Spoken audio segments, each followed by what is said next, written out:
Nabati ni Grace bibingka vendor sa Alabel, Sarangani Province ang diriyot nga paglambo sa dagan sa ekonomiya tungod sa pipila ka negosyo nga gitukod sa maong lugar. Para sa kuha, oo, nindot na nadyo improvement na ay kanang nindot jud nga kuan. Mga trabahante Oo.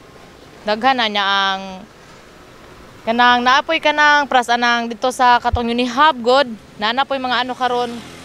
Nana sila yung mga kanang wala na dili na jud kay siya ingon nga lisod. Gumikan usab sa paglambo, dako kini og tabang sa paginabuhi ni Sunny, isip tricycle driver. Tungod sa mga daghanang natuko diri na ay housing.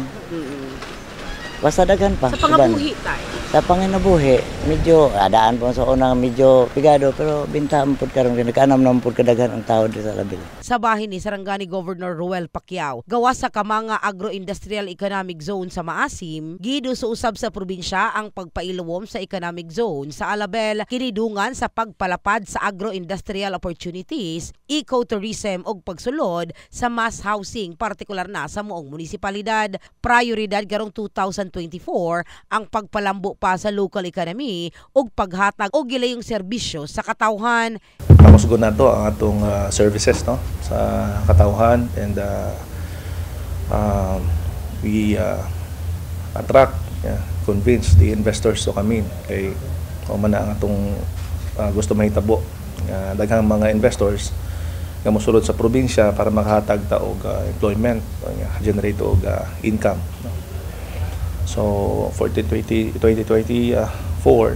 so we're very hopeful na mahimong productive ang probinsya Sarangani.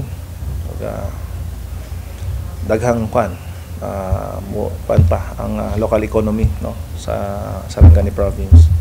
Una nang giangko ni Pacquiao nga dakong hagit sa iyang pagdumala sulod sa tulo ka tuig ang problema sa kapobrehon sa probinsya. Asa sa labing ulahing survey sa Philippine Statistics Authority kon PSA atong 2021, nabutang ang probinsya sa dunay highest poverty incident nga nasa 42.1% in the heart of changing lives. Kini sa Brigada Richelle Gubalani sa Brigada News Jensen. Brigada News!